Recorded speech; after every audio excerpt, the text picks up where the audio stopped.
Hello, habari. Naitwa Noel Mwangwale, ni mtaalamu wa ujenzi kutoka BLC Homes.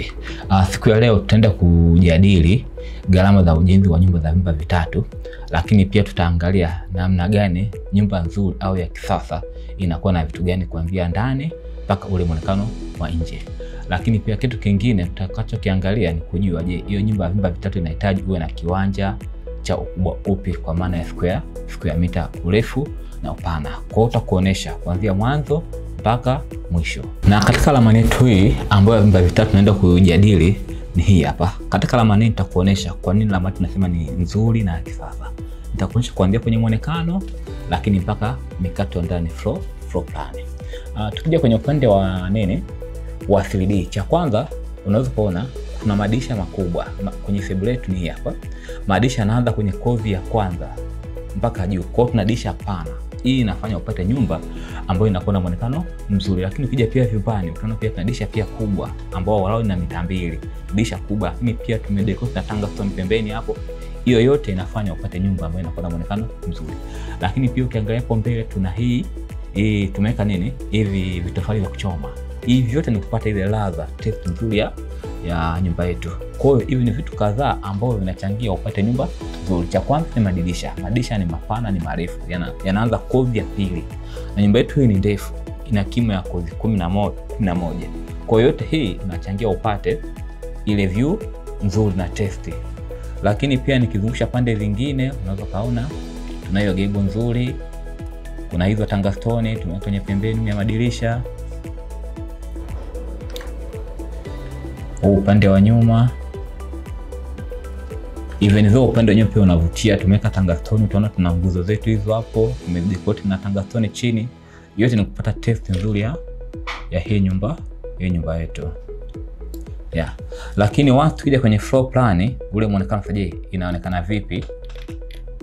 Floor plan yetu ni hii hapa.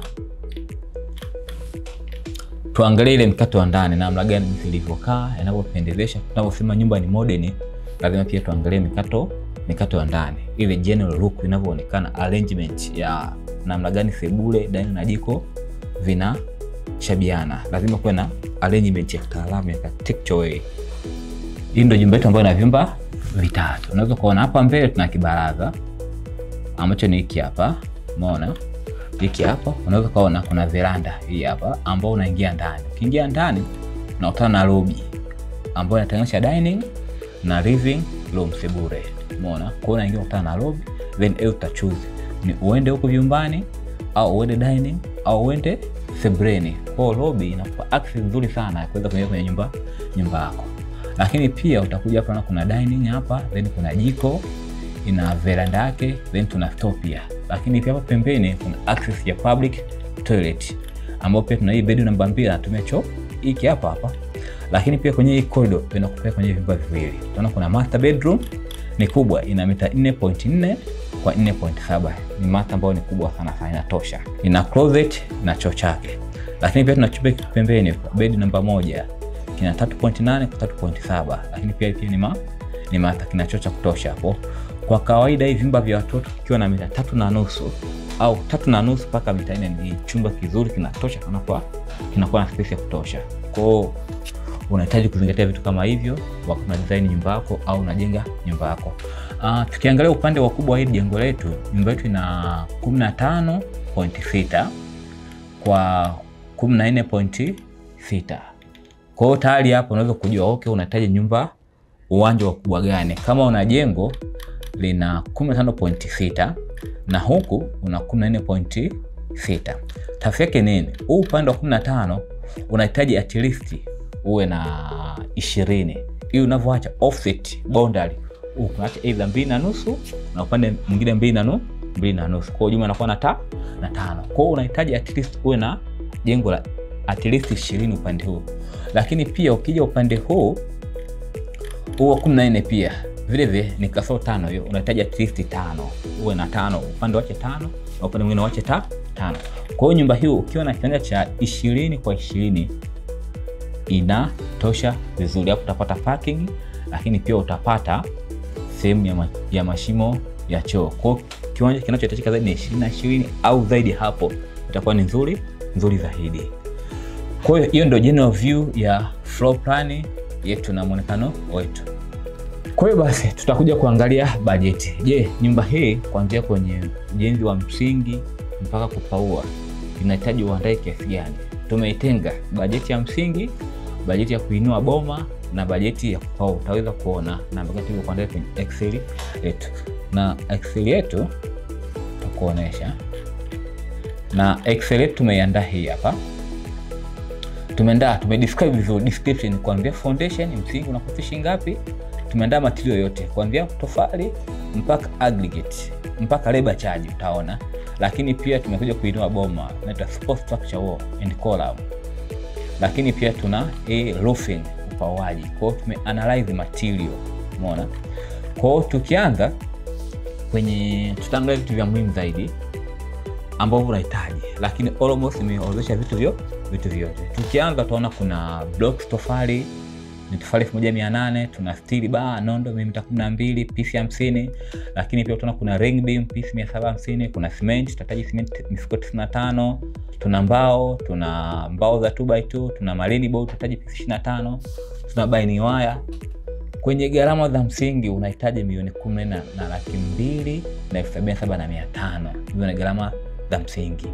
Lakini pia kwenye gharama za superstructure wall, tofali za boma ni 2,500 au tutatumia tofali za inchi 5. Lakini pia tuna DPC. DPC ni muhimu sana. Hii hapa ni kwa ajili ya kuzuia unyevu. Kabla hujaanza kuinua boma lako, unahitaji material haya. Hii inakusaidia kuzuia unyevu ambao unatoka kwenye ardhi kupanda kwenye tofali. Kwa hiyo ni muhimu sana kuweka DPC. Lakini pia tumeona kuna mifuko ya simenti 105, kuna mchanga cubic meter 30, kuna aggregate kwa maana kokoto inahitaji cubic meter 12. Lakini pia una material mengine, kuna ring beam, una binding wire, una misumari, una mbao, una mirunda, una box, una transportation, lakini pia una labor charge. Kwa ujumla kuinua bomu unahitaji $13,880,000 kwa jengo hili hapa. Lakini pia tuna roofing kwa maana ya upauaji. Hapa nimeanalyze kwamba utahitaji kutumia versatile iron sheet kwa maana ya bati za versatile. Wataalamu watanielewa zaidi. Hivi hapa ni muundo wa kigae, unahitaji mita 320 ambao moja inaweza 22,500 sawa sana $7,200,000. Lakini pia utahitaji treated timber ambao zina dawa piece 205, lakini pia ambao za 2x2 treated za dawa 180. Utahitaji wood fisher board 1x10 piece 25. Utahitaji misumari ya inchi 4, utahitaji pia misumari ya inchi 2.5, utahitaji pia misumari ya bati na labor charge. Kiujumla kwenye kupau unahitaji uandae $14,430,000. Ikumbuke huu ni wastani, sio kwamba ndo hii iko fixed, kwa sababu itategemea na aina ya material ambayo utatumia. Lakini pia kitu cha msingi ambacho naweza kukwambia, sisi tumerifaa kwamba tuna eneo ambalo ni flat. Hapo unaona kwenye picha yetu, eneo ambalo ni tambarare, haina mwinuko wala mabonde.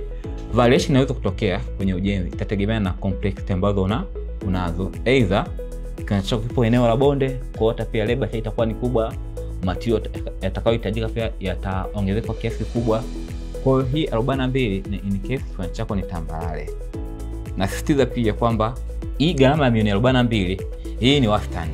Hii inaweza kashuka kidogo au ikaongezeka kutegemea na factor mbalimbali kama vile mkoa kwa mkoa au nature eneo jinsi lilivyo, either ni na mwinuko na mabonde au ni tambarare. Kwa hiyo lazima ujue hicho kitu kwamba kuna vitu kadhaa ambavyo vinasababisha variation ya gharama za ujenzi wa nyumba yako. Kama kuna kitu hujakielewa au utakuwa na swali juu ya ujenzi wa nyumba, unaweza comment hapo ili tunapokuja tuweze kuandaa somo nzuri zaidi ambao utalielewa. Kumbuka sisi ni BLC Homes. Kama unahitaji ushauri au huduma yetu ya ujenzi, BLC Homes, namba zetu za simu ziko hapo chini. Tuko tayari kukusaidia muda wote na saa yoyote. Ofisi zetu ziko Sinza, Palestina, Dar es Salaam. Karibuni sana BLC Homes.